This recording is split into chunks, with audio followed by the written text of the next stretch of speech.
Bom dia, senhoras e senhores. Sejam bem-vindos à teleconferência da Tupi SA para a apresentação dos resultados referentes ao quarto trimestre e ano de 2025. Esta conferência está sendo gravada e o replay poderá ser acessado no site da companhia em ri.tupi.com.br. A apresentação também estará disponível para download na plataforma e no site de RI. Informamos que todos os participantes estarão apenas ouvindo a conferência durante a apresentação e, em seguida, iniciaremos a sessão de perguntas e respostas quando mais instruções serão fornecidas. A apresentação está sendo gravada e traduzida simultaneamente. A tradução está disponível clicando no botão Interpretation.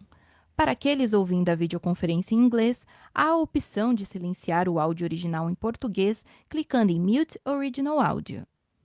Antes de prosseguir, aproveito para reforçar que as declarações prospectivas têm como base as crenças e suposições da administração da Tupi e as informações atualmente disponíveis para a companhia. Essas declarações podem envolver riscos e incertezas, tendo em vista que dizem respeito a eventos futuros e, portanto, dependem de circunstâncias que podem ou não ocorrer. Investidores, analistas e jornalistas devem levar em conta que eventos relacionados ao ambiente macroeconômico, ao segmento e a outros fatores podem fazer com que os resultados sejam materialmente diferentes daqueles expressados nas respectivas declarações prospectivas. Estão presentes nessa teleconferência os senhores Rafael Lucchesi, CEO, o senhor Rodrigo Périco, CFO, o Sr. Ricardo Fioramonte, vice-presidente de Componentes Estruturais, o Sr. Gueitiro Genzo, vice-presidente de Novos Negócios, Inovação e DRI, e o time de RI da Tupi. Gostaria agora de passar a palavra ao Sr. Rafael, que dará início à apresentação. Por favor, Sr. Rafael, pode prosseguir. Bom dia a todos e obrigado pela participação nessa teleconferência. O ano de 2025 foi marcado por um ambiente de incerteza que impactou a economia global e, consequentemente, os mercados em que atuamos. Fatores externos, tanto macroeconômicos como setoriais, afetaram nossas vendas e tiveram reflexos diretos sobre as receitas, que apresentaram queda de 9% na comparação com o ano anterior. O menor volume de produção também pressionou nosso resultado operacional em função da menor diluição de custo e dos impactos em indicadores de eficiência e qualidade. Somado a esses efeitos, reduziram o EBITDA no ano em mais de 700 milhões de reais. Trata-se de um valor significativo. Caso tivéssemos mantido os volumes de vendas e produção de 2024, teríamos mais do que dobrado o EBITDA ajustado em 2025, fazendo essa simulação. Apesar de um contexto desafiador, 2025 também foi um ano de continuidade da execução do nosso planejamento estratégico, avançando na construção de uma companhia mais enxuta e eficiente. E sempre que necessário, essa estratégia foi revisada e aprimorada. Mudanças geopolíticas, somado ao aumento da relevância da região do USMCA, que compõe o México, os Estados Unidos e Canadá, para nossos clientes, levaram a companhia a promover ajustes significativos no escopo de projetos de redução de capacidade iniciado em 2024, cujo término estava previsto para 2025. Nesse cenário, a disciplina de capital assume um papel ainda mais relevante. As ações voltadas à gestão de capital de giro contribuíram para a geração de caixa operacional de 915 milhões de reais, a segunda maior da história da companhia. É um resultado expressivo, essencialmente considerando o ambiente desafiador que enfrentamos. Esse avanço veio acompanhado de um rigoroso programa de controle de custo e despesa, que totalizou reduções de aproximadamente 300 milhões de reais ao longo do ano. Do ponto de vista comercial, seguimos ampliando nossa carteira de contrato e elevando a participação de novos negócios que combinam crescimento com maior rentabilidade. As margens da MWM atingiram 10%, representando um avanço significativo frente ao ano de pré-aquisição, quando eram de 6%, e também em relação a 2024, quando atingiram 8%. Esse desempenho reflete ganhos estruturais nas linhas, racionalização de processo, redução de custo e melhoria do mix de produtos. Nos próximos slides, vou detalhar alguns desses efeitos que impactaram o resultado. A implementação de tarifas nos Estados Unidos afetou a confiança de empresas e consumidores, gerando também pressões inflacionárias no mercado doméstico norte-americano. Esse ambiente, somado ao adiamento da definição das regras de emissão para veículos comerciais, o EPA 27, levou os compradores de caminhões a postergar a renovação de suas frotas. Além disso, os preços de frete depreciados, decorrente do expressivo aumento da oferta no período da pandemia, pressionaram a rentabilidade das empresas de transportes nos últimos anos, contribuindo para a queda das vendas de veículos comerciais. No Brasil, a combinação de juros elevados e fraco desempenho do agronegócio reduziu as vendas de veículos comerciais pesados e extrapesados, impactando diretamente no desempenho das unidades de negócio de componente estrutural e contratos de manufatura. Nos dois casos, observamos quedas expressivas, superiores a 20%. No próximo slide, comento sobre o impacto das mudanças no processo de revisão do footprint industrial e alocação de produção realizada em 2025. Historicamente, adotamos a estratégia de adquirir ativos que nos permitem acessar novos clientes e mercados, desmobilizando de forma oportuna eventuais excessos de capacidade oriundo dessas transações. Não se trata de resposta a movimentos cíclicos de demanda, e sim de ajustes estruturais que geram ganhos financeiros sustentáveis ao longo do tempo. Desde o segundo trimestre de 2024, estava em execução um projeto de redução de capacidade com foco nas operações localizadas no México, incluindo investimentos de 145 milhões de reais em ativos e estoques. Contudo, diante da nova administração nos Estados Unidos e da adoção de políticas mais protecionistas, optamos por suspender esse processo e reavaliar a nossa estratégia industrial. Em resposta à demanda de clientes, tanto atuais quanto prospectivos, a partir do segundo trimestre de 2025, implementamos alterações significativas nesse redesenho, incluindo o redirecionamento do projeto originalmente previsto e o início de um novo plano de adequação de capacidade a partir do Brasil. Essas mudanças realizadas, como mencionei, em um cenário de volumes baixos, ou seja, deprimidos, resultaram em custos de ociosidade e atrasos na captura de benefícios esperados, além de envolverem gastos pontuais com reestruturações, impairments e baixas contábeis. Trata-se de valores relevantes, mas que criam condições para ganhos estruturais na segunda metade de 2026. Passo agora a palavra ao Rodrigo, nosso CFO, que falará sobre o resultado do quarto trimestre e do ano de 2025. Obrigado, Rafael. Bom dia a todos.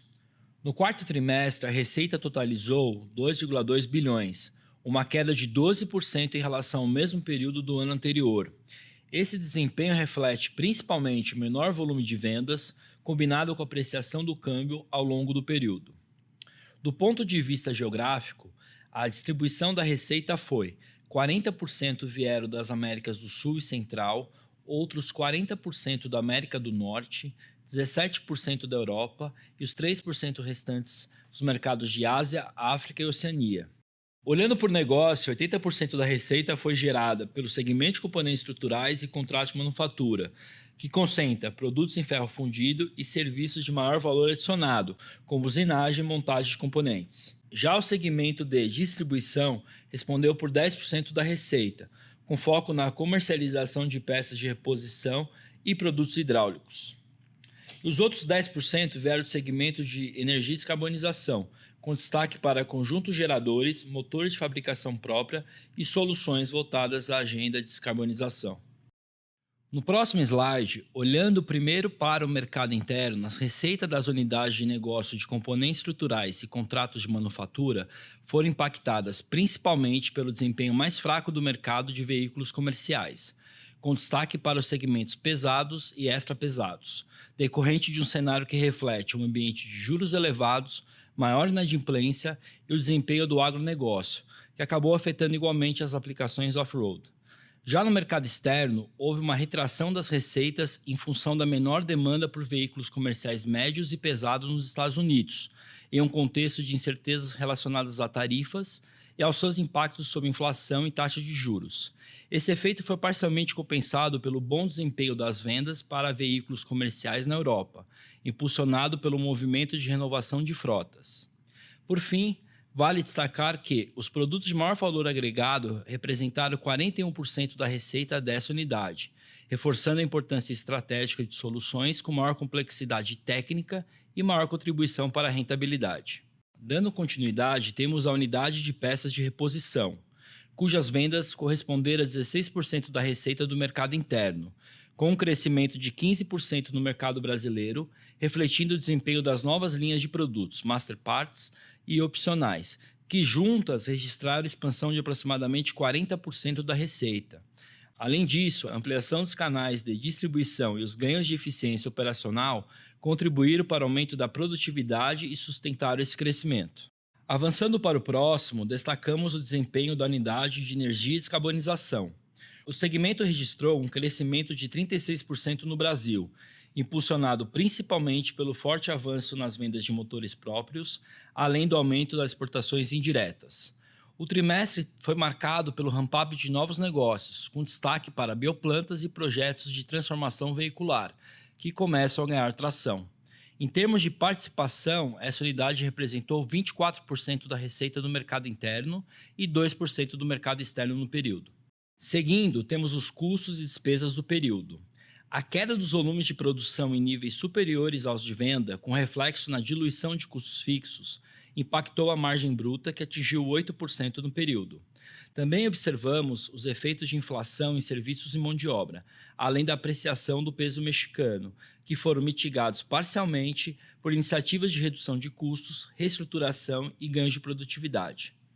As despesas operacionais registraram queda de 17% no trimestre e 7% no ano de 2025, reflexo principalmente dos menores volumes de vendas, apreciação cambial e outras iniciativas de ganho de eficiência. A comparação anual foi afetada por um patamar mais elevado de despesas com fretes devido a gargalos logísticos. Na sequência, destacamos a parte superior, o EBITDA ajustado, que totalizou 39 milhões no quarto TRI de 25, com margem de 2%. A margem do negócio tradicional foi negativa em 1% no trimestre, reflexo de queda dos volumes de vendas e produção, com impacto na eficiência operacional, piora da diluição de custos fixos e de indicadores de qualidade. O impacto combinado desses fatores foi de aproximadamente 205 milhões no trimestre. Além disso, a apreciação do real e peso mexicano resultaram em impacto negativo de 70 milhões no período. Por outro lado, a operação da MWM apresentou uma margem de 10%, refletida a implementação de projetos de otimização fabril e organizacional. E no gráfico inferior, destacamos a evolução do resultado líquido no quarto TRI de 2025, que foi impactado pelo impairment de ativos e baixas contábeis de estoque e créditos tributários, sem efeito caixa, relacionados ao projeto de redução e otimização de capacidade, tendo como contrapartida reduções de custos a partir do segundo semestre. Na sequência, detalhe os principais efeitos que impactaram o EBITDA ajustado ao longo de 2025, onde a base de comparação 2024 foi afetada por 173 milhões em receitas de negociação comerciais não recorrentes e recebimentos de seguros no valor de 26 milhões. Ao longo de 2025, os menores volumes de vendas e produção geraram um impacto negativo de aproximadamente 580 milhões, enquanto efeitos ligados a indicadores de qualidade, também relacionados a volumes menores, impactaram o ano em 150 milhões. Esses fatores foram parcialmente compensados por redução de custos e despesas de cerca de 300 milhões e cenário de câmbio favorável, com ganhos de aproximadamente 120 milhões. Olhando o resultado financeiro do período, as despesas financeiras apresentaram um aumento de 23% em relação ao ano anterior. Esse crescimento reflete, principalmente, a elevação das taxas de juros no Brasil, que impactou a provisão de juros sobre a dívida em moeda local. Além disso, as despesas financeiras também foram afetadas pelo reconhecimento integral dos custos relacionados ao waiver, aprovado na Assembleia de Debenturistas em dezembro de 2025. Já as receitas financeiras somaram 45 milhões, impulsionadas pelo aumento da taxa de juros que remunera as aplicações financeiras e pela maior posição de caixa em reais ao longo do período. Por fim, a variação cambial sobre as linhas do balanço em moeda estrangeira, combinada com o resultado das operações de hedge, gerou uma receita líquida de 7 milhões. O próximo slide mostra a variação das principais contas de capital de giro, tendo o terceiro trimestre de 2025 como base de comparação. O contas a receber apresentou uma redução de 63 milhões no período, o que representou um impacto de um dia no prazo médio de recebimento. Esse movimento foi influenciado pela sazonalidade, pela maior concentração de recebimentos no quarto trimestre e pela redução dos volumes de vendas. Esses efeitos foram parcialmente compensados pela depreciação do real frente ao dólar na comparação trimestral, já que 71% do contas a receber está denominado em moeda estrangeira. Em estoques, tivemos uma redução de 257 milhões, equivalente a 11 dias, refletindo as iniciativas de gestão de capital de giro, com destaque para matérias-primas e produtos em elaboração. Já no contas a pagar, observamos uma redução de 4 dias, consequência principalmente da redução dos estoques e do menor volume em compras, parcialmente contraposto pela depreciação do real no período. Seguindo a apresentação, os esforços de gestão de capital de giro contribuíram para a forte geração de caixa operacional em 2025, que atingiu 915 milhões, a segunda maior da história da companhia. Em um ambiente de demanda mais fraca, tomamos uma decisão consciente de produzir menos, mesmo sabendo que isso pressiona as margens, para consumir estoques, priorizar a geração de caixa e preservar a liquidez, ainda que isso ocorra em detrimento do EBITDA no curto prazo. Esse movimento segue também em 2026. Ainda temos espaço para monetizar estoques e ativos não operacionais. E esse é um ponto importante de reforçar. A nossa prioridade é manter a solidez financeira da companhia. Dentro desse contexto, em 2025 realizamos a venda de créditos prêmios de IPI, no montante de 174 milhões, contribuindo diretamente para o reforço de caixa. E por fim, o endividamento líquido ao final de 2025 foi de 2,2 bilhões, redução em relação ao quarto trimestre de 2024. A alavancagem correspondeu a 3,35 vezes o EBITDA ajustado dos últimos 12 meses, refletindo principalmente o menor EBITDA acumulado ao longo do ano. Do ponto de vista da composição da dívida, 58% das obrigações estavam denominadas em moeda estrangeira. Por outro lado, 48% da posição de caixa também estava em moeda estrangeira, o que contribuiu para uma proteção natural do balanço. Encerramos 2025 com uma posição de caixa de 1,9 bilhão, reforçando a liquidez da companhia. Em dezembro, foi aprovado em Assembleia Geral de Debenturistas a flexibilização dos covenants financeiros das debêntures por meio do waiver. Em contrapartida, foram estabelecidas algumas condições, como a alienação fiduciária de ativos imobilizados, a restrição temporária à recompra de ações e bonds e a limitação à distribuição de proventos acima do mínimo legal. Essas garantias permanecem vigentes ao longo do período do waiver, que se estende do quarto TRI de 2025 ao terceiro TRI de 2027, e não restringem a execução do planejamento estratégico da companhia nesse intervalo. É importante reforçar que os níveis de alavancagem aprovados não representam, em hipótese alguma, guidance ou orçamento da companhia, mas sim uma margem de segurança. A nossa visão é bastante clara. Nós esperamos um retorno gradual dos volumes, o ramp-up dos novos contratos já anunciados e os efeitos dos projetos de otimização de capacidade e eficiência operacional, o que levará a um aumento do EBITDA ajustado e, consequentemente, a redução da alavancagem, especialmente a partir da segunda metade deste ano. Com isso, eu passo a palavra ao Ricardo. Obrigado, Rodrigo. Bem, o Lucchesi já comentou sobre os fatores que influenciaram os setores que atendemos em 2025. E é importante reforçar que nossos resultados refletem o desempenho do mercado e dos nossos clientes, particularmente a combinação de desempenhos muito negativos nos dois países mais relevantes para a companhia, Estados Unidos e Brasil. Mas olhando adiante, nossas expectativas são positivas, pois não apenas enxergamos a recuperação de alguns segmentos, mas também esperamos crescer mais do que o mercado. Desde nossa última teleconferência, em novembro, temos percebido clientes na América do Norte mais otimistas, indicando um aumento no ritmo de produção a partir do segundo semestre, em linha com a esperada normalização de estoques na primeira metade do ano.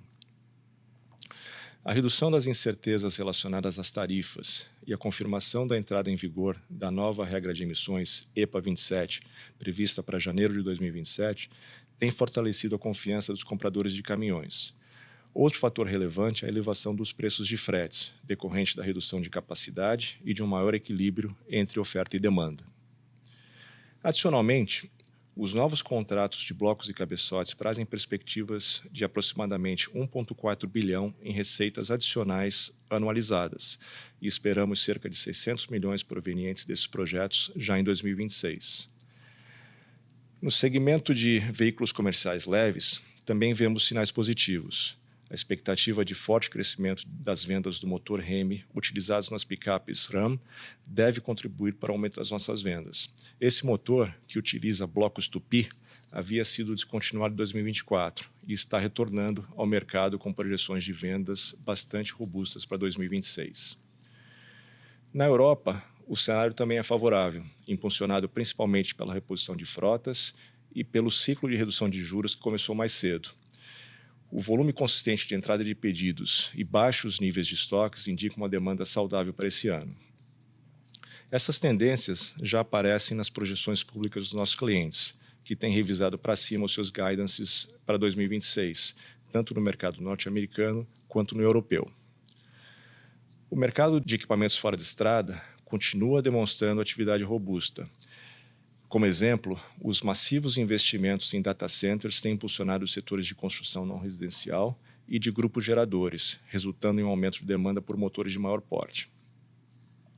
Por outro lado, no Brasil, estamos trabalhando com um cenário mais cauteloso. A combinação de juros elevados, níveis recordes de inadimplência e o fraco desempenho do agronegócio tem afetado especialmente os segmentos de veículos comerciais pesados e extrapesados. Gostaria também de destacar um ponto estrutural relevante. Temos observado uma mudança importante na estratégia das montadoras, principalmente no mercado norte-americano. Diversos fabricantes estão reduzindo ou cancelando projetos de veículos elétricos e voltando a direcionar investimentos para modelos movidos a motores de combustão interna. E esse movimento, sem dúvida, favorece o nosso portfólio de produtos e serviços. Nos próximos slides, quero trazer alguns indicadores que sustentam nossa expectativa de recuperação do mercado americano ao longo de 2026. O baixo nível de sucateamento e postergação da reposição de frotas nos últimos anos resultou na elevação da idade média dos veículos, que já se encontra acima da média histórica. Essa situação dispara a demanda por renovação de frota à medida que se confirme a tendência de melhora de rentabilidade das transportadoras. E nesse contexto, é fundamental olharmos a evolução dos preços de fretes. A combinação de pressão sobre preços ao longo dos últimos anos, com políticas que restringiram a disponibilidade de mão de obra no setor, levou à falência de diversas transportadoras, especialmente as de menor porte. Tais fatores têm reflexos positivos, com o ajuste de capacidade de transporte se refletindo na elevação de preços de fretes. Esse aumento é um indicador importante para restaurar a confiança do transportador e estimular o retorno dos investimentos em novos equipamentos. A dissipação das incertezas e aumento da rentabilidade já estão se refletindo no aumento de encomendas, como se pode ver nesse gráfico. O aumento de pedidos e a redução de estoques das montadoras ao longo da primeira metade do ano devem se refletir em um crescimento da produção no segundo semestre. E aqui vale destaque para a entrada de pedidos em fevereiro, que foi a maior nos últimos 26 meses. No próximo slide, quero falar sobre a execução do nosso projeto de redução de capacidade. É importante deixar claro que a redução de capacidade não é uma resposta a fatores conjunturais. Essa ação já estava prevista no plano de integração e captura de sinergia das aquisições. Estamos atravessando um momento de baixa no ciclo de mercado, mas não identificamos mudanças nos fundamentos dos setores em que atuamos. Os efeitos dessas iniciativas começarão a ser percebidos a partir do terceiro trimestre, com ganhos estimados de 100 milhões em 2026 e 180 milhões por ano a partir de 2027, principalmente pela redução de custos fixos. Estamos seguindo rigorosamente o cronograma, com esforços direcionados à flexibilização das plantas, desenvolvimento de ferramentais e processos que são necessários para a transferência dos produtos, bem como a aprovação dos clientes. E para fazer frente aos gastos de implantação do projeto, a companhia constituiu provisão de 52 milhões já contempladas no resultado de 2025. Eu passo agora a palavra ao Gueitiro, nosso vice-presidente de Estratégia e Novos Negócios. Obrigado, Ricardo, e bom dia a todos. Hoje vou comentar sobre o desempenho da nossa subsidiária MWM, que já responde por 27% da nossa receita total. Apesar do crescimento de 2 dígitos em diversos negócios, a receita da MWM apresentou uma redução de 3%, reflexo principalmente do desempenho do negócio de contrato de manufatura, diretamente ligado ao desempenho do mercado de caminhões no Brasil.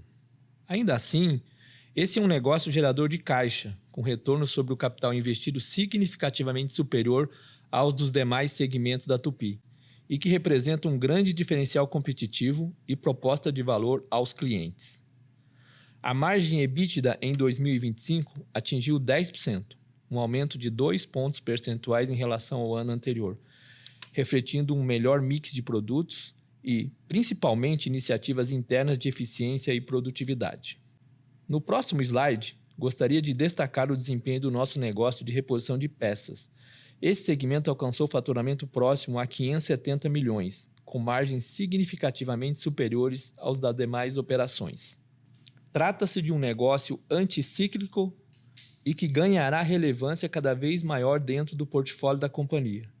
As novas linhas de produto, Master Parts e opcionais tiveram uma expansão superior a 40% e já representa 20% da receita desse segmento. O ano de 2025 também foi marcado pela preparação da unidade para esse novo ciclo de crescimento. Concluímos a reorganização do Centro de Distribuição de Peças em Jundiaí, São Paulo, ampliando sua capacidade em 28% e, ao mesmo tempo, elevando a produtividade em 35%. A unidade de negócio de energia e descarbonização registrou crescimento de 16%, chegando a 27% quando consideramos apenas o mercado interno, com destaque para o desempenho das vendas de grupos geradores, segmento no qual somos líderes no Brasil. O ano de 2025 também foi marcado por avanços importantes e pela ampliação do portfólio.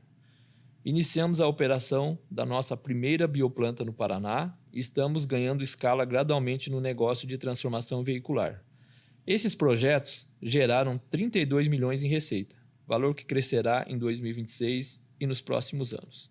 Apresentamos ainda ao mercado nosso motor a etanol, já em operação em tratores utilizados pelas indústrias sucroalcooleira, e formamos uma parceria com a Yuchai, uma das maiores fabricantes de motores do mundo, para atuarmos como representantes exclusivos na América Latina. Essa parceria comercial e tecnológica amplia nossa oferta de motores a biocombustíveis e a gás para veículos 0 km. Trata-se de uma agenda totalmente alinhada às tendências regulatórias e à demanda do mercado, que já vem sendo materializado em projetos, como o firmado como a BMB do Grupo Vamos, além de outras iniciativas que serão anunciadas ao longo de 2026. Agradeço novamente a presença de todos e, a partir de agora, iniciaremos a sessão de perguntas e respostas. Iniciaremos agora a sessão de perguntas e respostas. Para fazer uma pergunta, por favor, clique em levantar a mão. Se a sua pergunta for respondida, você pode sair da fila clicando em abaixar a mão. A nossa primeira pergunta vem do Sr. Kiefer Kennedy, do Citibank. Por favor, pode prosseguir. Tudo bem, pessoal? Bom dia. Obrigado pela oportunidade de fazer uma pergunta. São duas aqui do nosso lado, na verdade. A primeira, ficou muito claro na apresentação de vocês a expectativa para 2026. Acho que vocês estão na ponta mais otimista para o mercado externo do que para o interno, né? A gente vê isso refletido no guidance das companhias lá fora. Naquele slide que vocês colocam sobre o aumento de pedidos, né, de veículos comerciais, principalmente, realmente fevereiro muito mais forte, né, aumentando ao longo desse ano de 26. Vocês já veem isso refletido de alguma forma na Tupi, né, uma expectativa para o segundo semestre melhor, mas de alguma forma já tem alguma entrada maior de pedidos? Enfim, queria ter um pouco mais dessa visão para o mercado externo a partir desses dados que já estão um pouco mais otimistas, né, melhores, né, na ponta. E uma segunda, com relação ao impairment que foi reportado nesse quarto trimestre, eu queria um pouco mais de cor aqui sobre qual foi a planta, né, que ele foi feito, se foi dividido, enfim, em algumas plantas, por que que vocês viram essa necessidade adicional, né, de fazer esse impairment pós o que aconteceu também em 2024? No final do dia, eu estou tentando entender aqui se esses níveis de ajustes que já foram realizados, se eles já refletem, né, o que a companhia espera para conseguir entregar totalmente a reestruturação prevista para esse ano, ou se de alguma forma a gente pode ver, enfim, alguma deterioração pior no mercado e algum movimento adicional à frente aqui com relação ao impairment. Obrigado, são essas duas. Perfeito. Bom dia, Kiefer. É o Ricardo Fioramonte. Eu vou responder a tua primeira pergunta e depois o Rodrigo responde a segunda. Acho que a resposta rápida é sim. Nós já estamos vendo reflexo nas nossas carteiras dessa perspectiva mais positiva, né? Mas aqui é importante lembrar que o mercado de veículos comerciais no ano passado caiu quase 30% nos Estados Unidos, né? E as montadoras efetivamente desmobilizaram capacidade, né? Reduziram turnos de trabalho e agora trabalham na remobilização, né? E na recomposição desses turnos de trabalho. Isso leva tempo, né? Então, o que a gente está esperando é que esses pedidos que estão entrando agora em maior ritmo reflitam-se em produção mais elevada, né, e vendas mais elevadas daqui a 6 meses, né? E nós temos informações de clientes, né, de que a partir de maio eles estarão com turnos restabelecidos, né? E então, sim, né, esperamos de fato uma segunda metade do ano melhor do que a primeira, né? E já o início de um novo patamar de produção e vendas no mercado norte-americano, né? Que deve se estender a 2027, né? E a gente ainda não tem total clareza do efeito de um eventual pre-buy, né, que venha também, né? Que com a confirmação do EPA 27, a gente deve enxergar algum impacto positivo disso também, né? E por fim, acho que vale ressaltar que vários dos novos programas que nós anunciamos entram em 2026, ao longo de 2026. Isso também contribui, né, para a expectativa de uma segunda metade do ano bem mais positiva. Aqui, bom dia, Rodrigo falando. Obrigado pela pergunta. Com relação ao impairment, acho que mais do que discutir se o processo de retirada de capacidade ele está concluído, eu acho que nós estamos evoluindo, né? Mudamos o critério da nossa decisão, né? A gente não enxerga mais maximizar volume ou utilização a qualquer custo, né? O nosso mantra aqui basicamente a capacidade ela passa a ser calibrada para o nível de demanda que em breve vai remunerar de forma adequada o capital, tá? Acima do nosso WOC.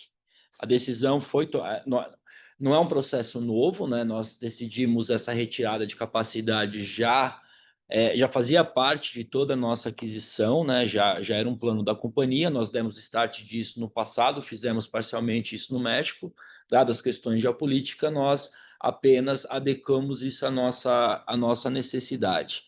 Tá? Então, eu acho que é o seguinte, No final do dia, o impairment ele é muito mais uma foto contábil. Ele mostra muito claro que a companhia, nos 2 últimos anos, de fato, ela está executando o seu planejamento estratégico. Tá? Naturalmente, o que acontece, né? Até pela nossa alavancagem operacional, ativos e custos fixos elevados, todo movimento nessa direção leva um tempo. Tá? Não é, a gente não consegue fazer isso do dia para a noite. Então, tem todo um planejamento. Né? Então, só para você ter uma ideia, nós já comentamos isso em calls de resultado, né? Mas a movimentação de produtos, de plantas, né, entre geografias, o que a gente pretende agora são mais de 50 produtos, só de demanda de mão de obra, a gente está falando aproximadamente mais de 150 mil horas. Tá? Então, esse impairment ele foi constituído dentro da geografia Brasil.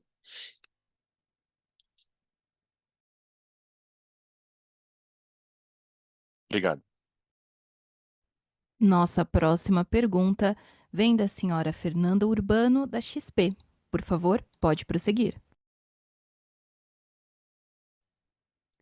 Bom dia, pessoal. Obrigada pelo espaço. São duas perguntas aqui do nosso lado. Primeiro, eu queria fazer um follow-up, enfim, nessa discussão, né, de perspectivas para veículos comerciais para esse ano, mas focando principalmente aqui no Brasil, né? Enfim, né, a gente está vendo alguns eventos geopolíticos recentes impactando e aumentando incerteza, né, a respeito de preços de fretes, de rentabilidade das transportadoras aqui no Brasil, e algumas incertezas também, né, do lado do agronegócio. Né, diante de todo esse contexto bastante incerto e volátil, eu queria entender, né, se faz sentido a gente pensar numa recuperação de volumes mais lenta do que o anteriormente esperado aqui para o Brasil, né? Se vocês puderem comentar um pouco como vocês estão vendo o primeiro semestre aqui, né, para veículos comerciais aqui no Brasil, até em função também do programa Move Brasil, seria legal pegar uma visão mais atualizada de vocês com relação a isso. E uma segunda pergunta com relação à alavancagem. Dado, né, todo esse contexto de volumes da indústria mais fraco ainda no primeiro semestre, uma sazonalidade no primeiro trimestre né, que deve jogar contra também, queria entender se vocês poderiam comentar como que vocês estão vendo a trajetória de alavancagem aí nos próximos trimestres. A gente queria entender se vocês veem algum risco, né, de necessidade de discutir flexibilizações adicionais ou revisar o waiver recente de Covenant. Obrigada. Olá, Fernanda. O Ricardo novamente. Bem, de fato, a situação no mercado doméstico é um pouco mais incerta, né? Posso dizer que as montadoras iniciaram o ano com perspectivas de recuperação a partir do segundo tri, do final do segundo tri, muito sustentadas aí pelo impacto, a expectativa de impacto do MOV Brasil, mas sem dúvida essa situação geopolítica e impacto no preço do diesel e todos os reflexos que isso tem pode atrapalhar, né? Nesse momento a gente está cauteloso, como eu falei, né, durante a apresentação, não apostando, né, em recuperação como estamos apostando no mercado norte-americano. O que tem de vantagem para a Tupy no mercado doméstico é que nós temos vários negócios de exportação indireta.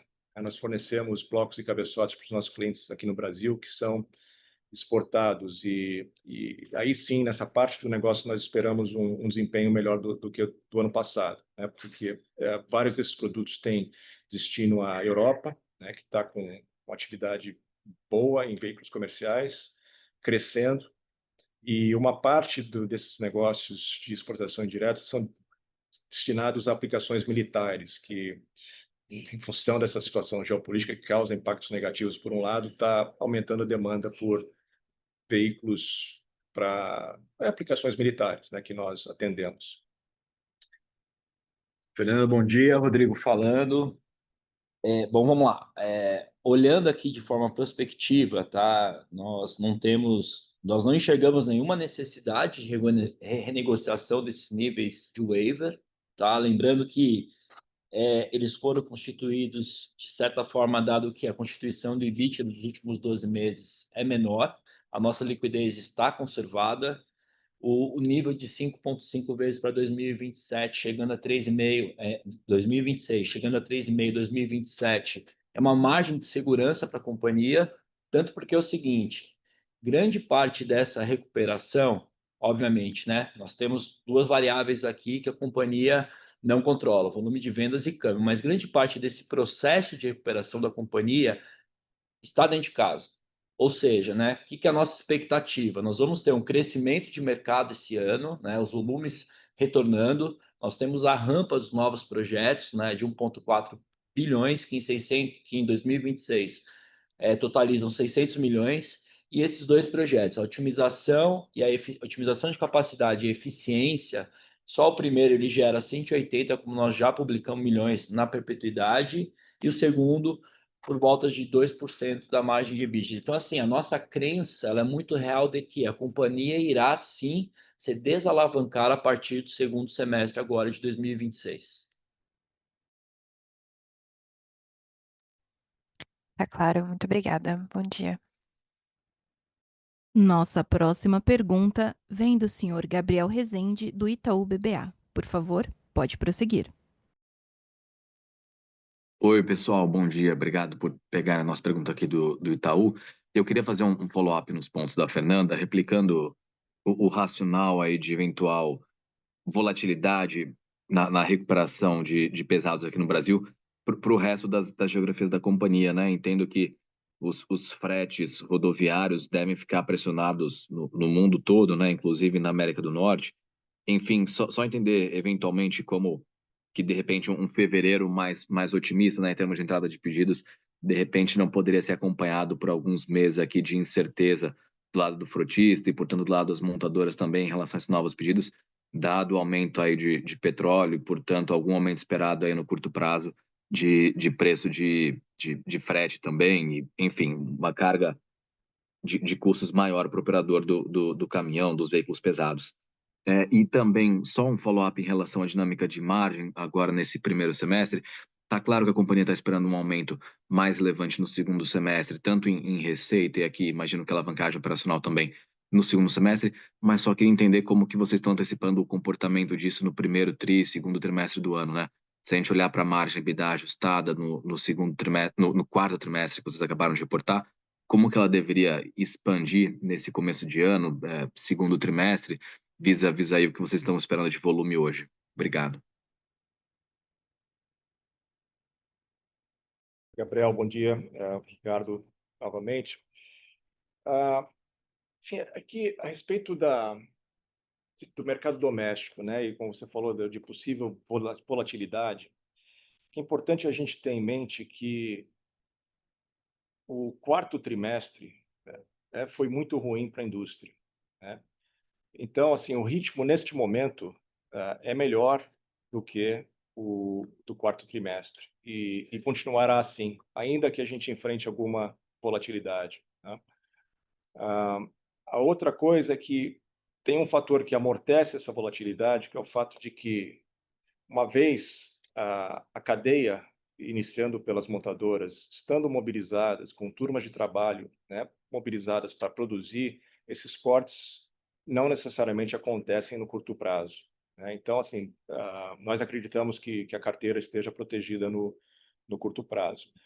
Esses movimentos também, esses reflexos, eu acho que dessa situação de diesel mais caro e aumento de custo para o transportador, como a gente falou também durante a apresentação, obviamente que tem um impacto negativo na rentabilidade, né, dos frotistas, mas tem um desdobramento importante, que é a retirada do mercado de algumas das transportadoras pequenas, né?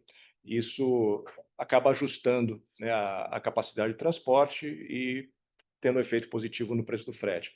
Então, mas, de qualquer forma, a gente está bem ciente da situação, não é céu de brigadeiro nesse momento, mas acreditamos que a gente está com uma situação sólida em carteira nesse momento. Gabriel, Rodrigo, bom dia. Com relação às margens, né, o que a gente tem visto um primeiro trimestre em termos de volume, isso dado nossa peça orçamentária muito em linha, tá? De fato, o câmbio, sim, ele nos afeta, mas, por outro lado, a gente tem conseguido também grandes conquistas com relação à redução de custos e despesas, tá?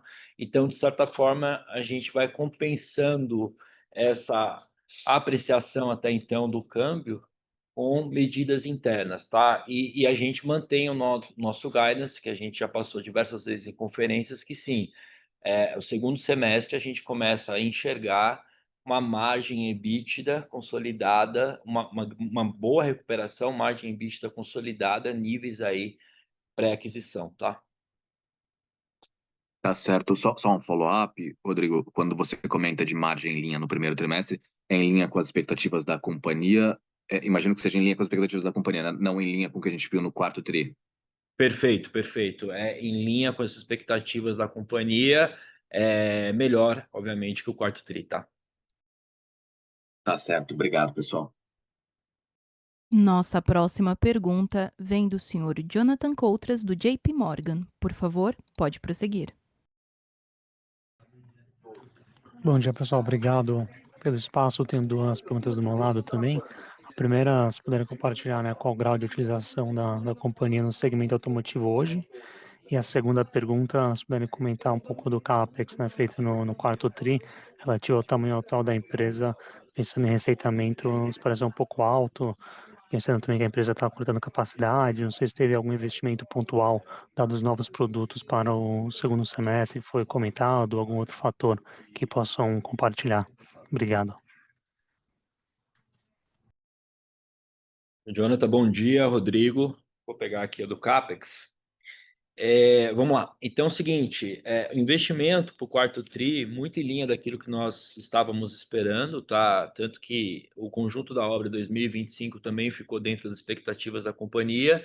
De fato, nós tivemos alguns investimentos, sim, mas eles ligados, esses investimentos, assim, muito linkados à questão de desmobilização, tá? Da nossa capacidade operacional. Ô, Jonathan, é o Gueitiro, tudo bem? Eu vou falar aqui um pouco da nossa estratégia aí de capacidade, né? Acho que o Rodrigo já, tanto o Rodrigo quanto o Ricardo falaram um pouco disso, mas assim, só reforçando aqui, e aí conectando com o impairment que nós fizemos. Esse movimento, né, ele está ligado à estratégia da companhia quando nós fizemos os M&As, que a gente enxergava que havia uma oportunidade para um consolidador nesse setor e a gente executou a primeira parte desse movimento, que é comprar capacidade, né? Junto com a capacidade veio carteira de clientes, né? E capacidade maior da companhia de precificar, né? Poder de barganha junto às OEMs. Isso a gente já enxergou também. Estão falando em 2026 agora de novos produtos que já vieram sobre novas bases de preços, né? E que 600 milhões de receitas estão previstas para entrar já em 26.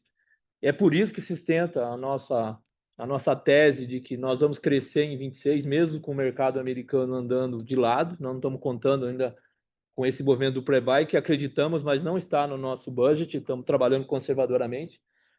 E estamos executando esse movimento de retirada de capacidade, né? E a pergunta aqui a gente vai parar nesse movimento? A resposta a gente está adequando, a gente mudou o mindset aqui da companhia, né? E de adequar a capacidade das nossas plantas ao tamanho do mercado barra ao que remunera o nosso capital. Então, a gente está muito atento a isso e se ao longo dos próximos movimentos aí, a gente vai sempre calibrar com essa equação. Obrigado, pessoal. Mas se vocês me permitem só um follow-up, né? Eu lembro ali na metade do ano passado, vocês comentavam de estar na casa ali dos 65%, né? A empresa tem esse objetivo de chegar a 80%. Então, considerando a dinâmica de mercado e as desmobilizações, é razoável pensar que vocês estão acima desses 65%, né? Vocês estão ali nos 70% e alguma coisa. Claro que não podem abrir, imagina, um número exato, mas esse racional faz sentido. Jonathan, esses grandes números continuam os mesmos, né? E é claro que sempre tem uma variação para cima ou para baixo, mas a gente está se preparando para regular a empresa, a demanda atual, mas com um olhar, né, para o nosso planejamento de longo prazo e acreditamos que seja o suficiente para atender a demanda que vem adiante. Tá bom. Obrigado, pessoal. Bom dia. Lembrando que para fazer perguntas, basta clicar em levantar a mão.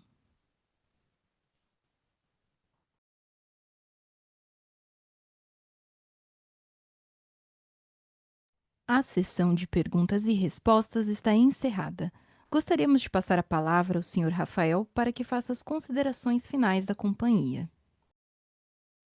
Obrigado novamente pela presença de todos nessa teleconferência.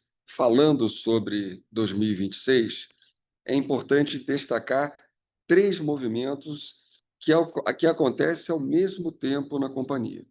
Primeiro, é a execução de uma etapa fundamental da transformação do nosso footprint industrial, que inclui a redução de capacidade, o que trouxe impactos contábeis relevantes no quarto TRI de 2025, mas que faz parte de uma estratégia clara, bem definida após as aquisições, para tornar nossa base produtiva mais eficiente. Esse movimento já começa a gerar valor em 2026, com o aumento das margens operacionais e melhor retorno sobre o capital investido. O segundo movimento é comercial. Iniciamos a captura dos benefícios dessa nova fase com produtos que serão fabricados em linhas mais eficientes, com menor custo de manutenção e dentro de processos mais organizados. Isso significa menor custo de qualidade, mais competitividade e ganho de participação. A rampa desses novos contratos se reflete em aumento na nossa capacidade em mercados importantes, como classe 8 dos Estados Unidos. E o terceiro é o início do ciclo de recuperação operacional, com mais eficiência, melhor diluição de custos e uma base de ativo agora ajustada ao nível da demanda. Além disso, o ambiente externo se mostra mais construtivo, especialmente na América do Norte. Há menos incerteza nos setores em que atuamos e indicadores importantes começam a melhorar, como o preço de frete. Os níveis fortes de encomendas em janeiro e fevereiro devem impulsionar a produção no segundo semestre, um movimento que nossos clientes já começam a perceber e a indicar. Mas o ponto mais importante, olhando para frente, é que a companhia está se tornando estruturalmente mais resiliente e, consequentemente, mais competitiva. Resiliente porque hoje temos uma base industrial mais eficiente e melhor ajustada ao nível da demanda, com menos ociosidade estrutural e maior capacidade de adaptação. E resiliente também porque estamos ampliando nossos vetores de crescimento. Temos negócios anticíclicos, como o aftermarket, que cresce acima do mercado e com margens superiores. Estamos avançando em serviços de maior valor agregado, como montagem e soluções integradas. Estamos fortalecendo o nosso pipeline em novas frentes, como motores a biocombustíveis, que começam a ganhar escala com parcerias recentes. Portanto, além de melhorar o desempenho do negócio core, estamos construindo uma economia menos dependente dos ciclos de mercado. Será um ano com desafios de execução, mas que já aponta vetores claros de melhoria de resultados. Muito obrigado. A conferência da Tupi está encerrada. Agradecemos a participação de todos e tenham um bom dia.